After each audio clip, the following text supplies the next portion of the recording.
Buenos días, queridos hermanos. Es martes y esta semana estamos estudiando el Salmo 6, meditando en él, este salmo penitencial, el primero de otros 7 salmos, de otros 6. En total son 7 salmos penitenciales que encontramos en este salterio, entre los 150 salmos que tenemos en la Biblia, este cancionero, podríamos llamar así, o himnario del Antiguo Testamento.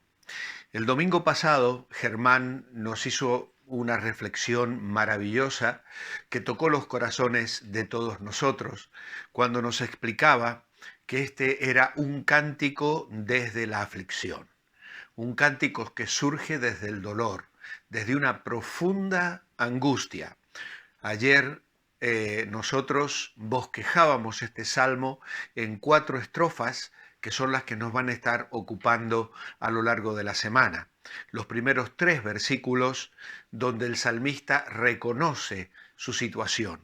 Hoy vamos a hablar de la segunda estrofa, los versículos 4 y 5, donde el salmista invoca el nombre del Señor.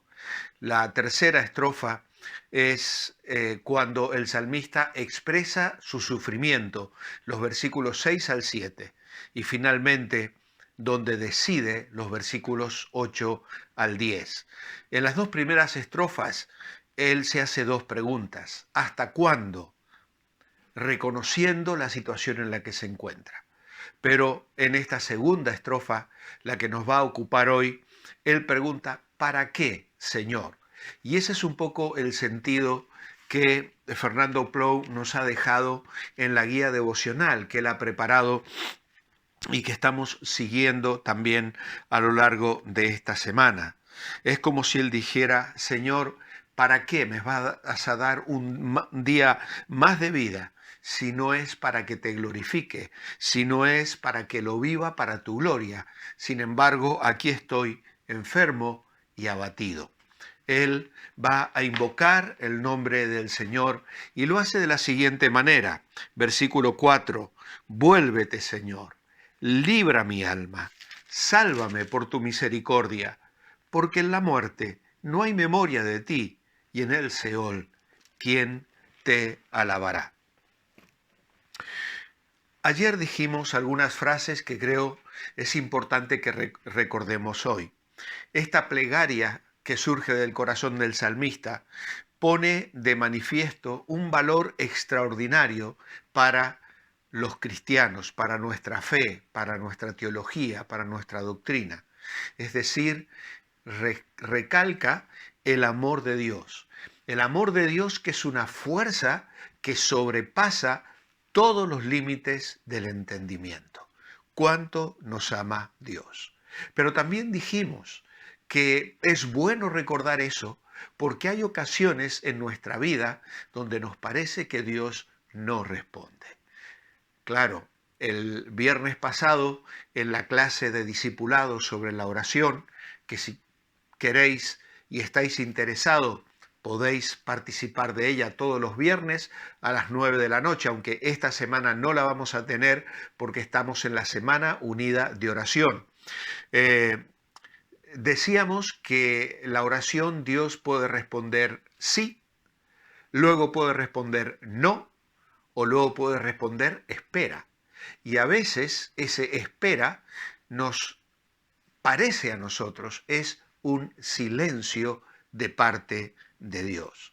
Pero ayer decíamos que la aparente falta de intervención de Dios, aparente falta, es como yo lo percibo, no es que Dios no esté haciendo nada. Dios trabaja, Dios está ocupado con cada uno de sus hijos. Hay numerosas promesas que nos aseguran que Él no pierde atención ni un solo instante de cada uno de nosotros. Sin embargo, desde nuestra perspectiva, la aparente falta de intervención de Dios en una situación de crisis, debemos saber que siempre tiene un propósito. Dios tiene un plan, está trabajando en nuestras vidas. Me gusta decir que Dios no desaprovecha los sufrimientos. Cuando Él hará es porque se propone sacar una cosecha. Y a veces el arado de Dios atraviesa nuestro corazón, abre los surcos en nuestra vida para que la semilla, lo que Dios se propone, pueda caer y luego nacer y producir en nuestra vida frutos gloriosos que honren su nombre. El dolor profundo, nos hablaba Germán el domingo acerca de este párrafo, donde el salmista reconoce su responsabilidad. Él sabe que ha pecado. Y en estos primeros versículos 2 veces apela a la misericordia de Dios. Lo hizo en la primera estrofa, cuando dice el verso 2, ten misericordia de mí, Señor, porque estoy enfermo. Y ahora vuelve a decir, sálvame por tu misericordia. Es decir, está suplicando al Señor que intervenga en su vida.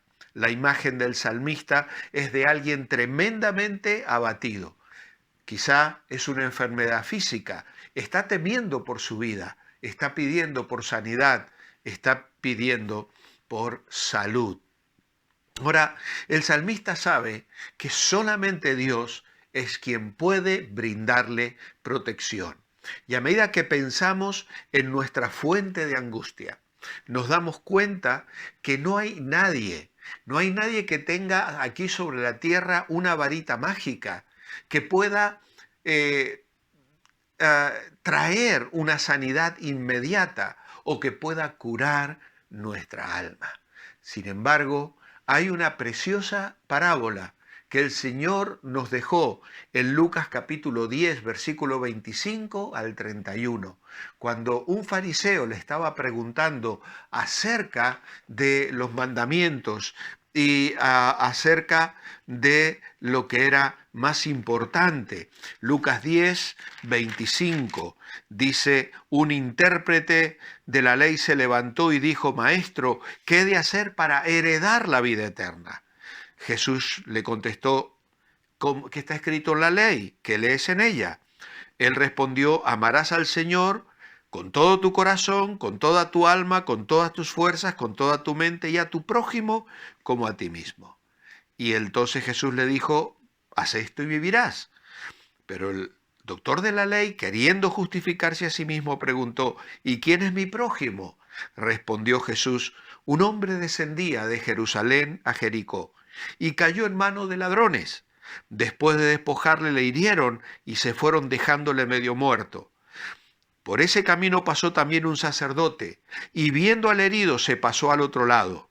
Del mismo modo que el sacerdote obró un levita cuando llegó al lugar y vio a la víctima, pero un samaritano que iba de camino, al ver al herido, sintió gran compasión por él. Se acercó, vendó sus heridas, puso en ellas aceite y vino, y luego subiéndole a la cabalgadura, le llevó al mesón y cuidó de él. Al día siguiente, al partir, el samaritano sacó 2 monedas, se las dio al mesonero y le dijo, cuida de él, yo te pagaré todo lo que gastes de más cuando regrese. ¿Quién pues de estos 3 te parece que fue el prójimo del que cayó en manos de los ladrones? Él respondió, el que tuvo compasión de él. Entonces Jesús le dijo, ve y haz tú lo mismo. Así que nosotros somos esas víctimas. Hemos sido heridos por el pecado, sea un pecado voluntario, sea una trampa que el enemigo nos ha colocado, sea una tentación que llegó a nuestra vida y nos desconcentró de la voluntad de Dios. Como ayer decíamos, la propuesta del pecado nos ofrece felicidad, satisfacer algo que aparentemente la fe y Dios no van a satisfacer. Y cuando nosotros caemos en la incredulidad a Dios y le creemos a Satanás, caemos en el pecado, cometemos el error de manifestar incredulidad hacia Dios y de creerle a la propuesta que Satanás nos ha hecho. ¿Y eso cómo nos deja? Nos deja malheridos, nos deja lastimados, nos deja tirados en el camino sin la posibilidad de defendernos. Pero junto a nosotros pasa el buen samaritano. El Señor Jesús llega a nuestra vida y no hace como el sacerdote ni como el levita, que evitan acercarse, que no se quieren contaminar. Van camino al templo, van camino al santuario, están con un objetivo en sus vidas personales y no pueden mancharse las manos. El Señor no solo se las manchó, dejó que fueran traspasadas por los clavos del Calvario. Dio su vida, ocupó nuestro lugar, pagó por nuestros pecados. Y ahora nosotros podemos clamar a Él como clama el salmista. Señor, ten de mí misericordia. Clama por salvación. Le pide que libre su alma. Y esta es una manera de pedir, Señor, salva la totalidad de mi vida. Esta importante palabra hebrea, que es una palabra que se pronuncia en hebreo como nefes, se ha traducido como alma y aparece más de 700 veces, más de 750 veces en el Antiguo Testamento. Y hay tres niveles de sentido que puede tener. En primer lugar, se refiere a la vida misma, a la esencia vital del ser humano. Luego también puede aludir al mundo emocional y se relaciona con las expresiones psicológicas de nuestra vida. Pero también se puede referir a partes de nuestro cuerpo, identificándonos como una persona, como un individuo, como un cuerpo.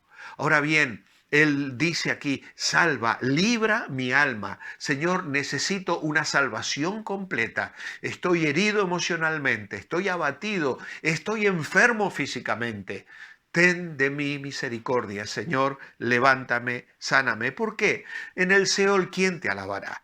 Ellos tenían esa conciencia o esa idea. El Seol era el lugar donde iban los muertos y en el concepto israelita allí no había posibilidad de alabar al Señor. ¿Por qué? Porque los muertos están impuros.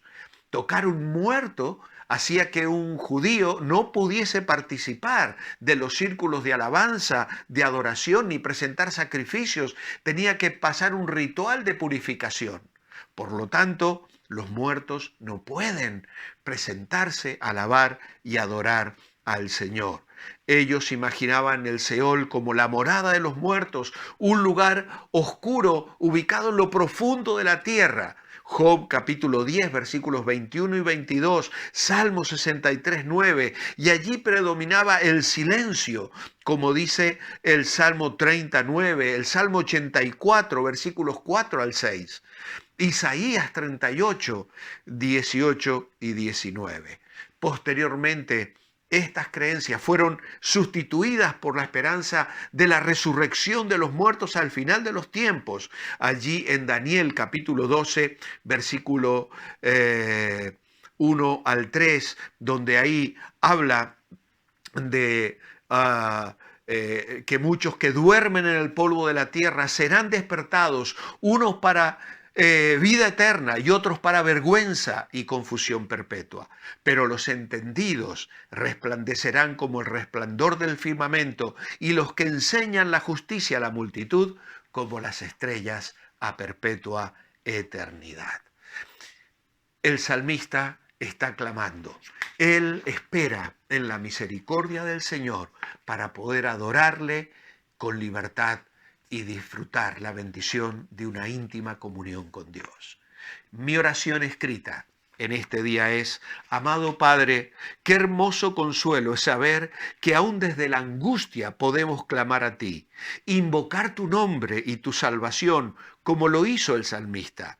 Señor, el pecado pudo dejarnos como los ladrones aquel hombre moribundo en el camino, pero tú no pasas de largo, tú no nos evitas, tú te acercas y nos lavas las heridas y nos restauras en tu gran amor.